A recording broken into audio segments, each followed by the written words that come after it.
If you want to know how the Durham region market's doing, you've gone to the right place because in this video, I'm going to share with you guys up-to-date stats, as up-to-date as actually June 17th. I'm recording this video on June 18th, so this is pretty much as up-to-date as you can get. So let's get started. Well, a bit of a disclosure here first. I do not work in the Durham region, so if you guys are looking for an agent, in like Ajax, Whitby, and Oshawa and stuff, I am probably not the best man for the job because I don't want to just take the listing for the sake of taking the listing and then not be able to service it properly, right? Because I do not know those markets, and the last thing I want to do is, end up pricing it too high or too low, and then the house doesn't sell, and then you guys are mad at me, and then it's just not good business ethics. So I just wanted to get that off my chest. But if you guys do want to show your support for the channel, like and subscribe, be awesome. That kind of cheer me up. And we're going to be covering a bunch of things like price drops, how many listings are not selling, how long are they sitting on the market for. So hopefully this helps you guys decide whether it's a good time to sell or not, or whether it's a good time to buy. Because not every time is a good time to sell. Not every time is a good time to buy. So this is how many listings have sold every single month for Ajax, Oshawa, Pickering, and Whitby. And I've been keeping track. So this is how many sales have happened on the Toronto Real Estate Board each month. And so far, May has been the second slowest month of the year, only second to January. May is being the second slowest month of the year is not good news because March, April, May are always the busiest season of the year. That's called the spring market.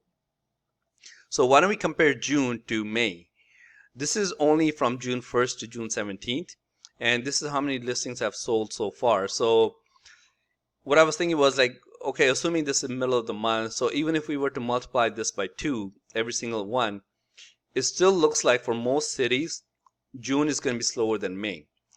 Maybe Whitby is going to be a little bit busier, but not by much. So it looks like June overall is going to be a slower month than May, which if you're thinking of selling a house is probably not good news.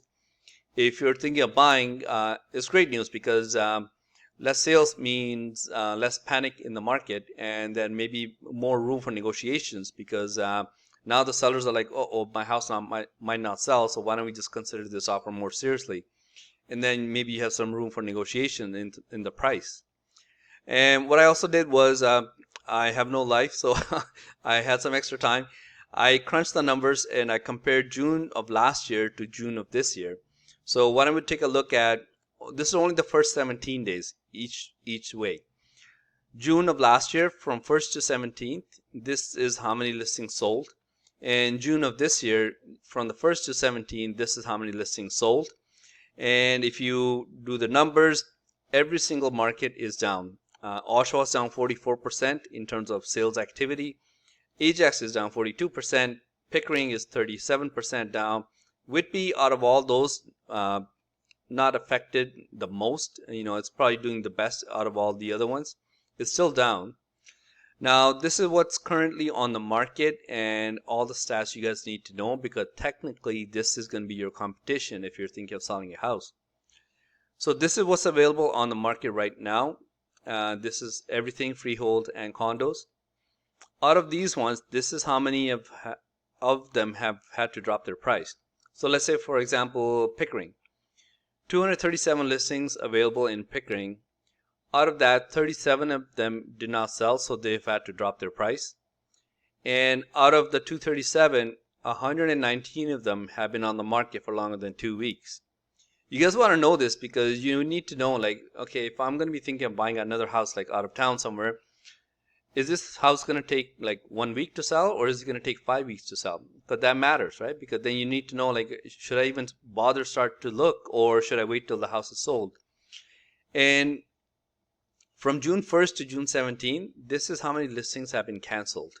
So for one reason or another, like either they were not getting the price they were happy with, so they're just not going to take it. They're just not going to sell anymore, so they're just going to, cancel the plan, maybe try in a couple of years. Or they were not getting the price they were looking for, so they canceled and relisted. So one of those two reasons is most likely why the listing got canceled. So this kind of stuff you guys want to know because if you guys are going to be interviewing agents, most agents will tell you the truth. They will be honest, but there's always a small percentage because it's commission-based business, and maybe they hype up the market just a little bit because they're thinking that if they tell you all this stuff, you might not sell at all. So it's good to be armed with all the stats. Make sure this matches what they're showing you, because this is straight from the Toronto Real Estate Board. These are not my numbers. And I think that's about it. That's all I want to share with you guys. Like I said before, I'm not asking for your business or nothing like that. Like I mentioned before, there's lots of awesome agents in the East End.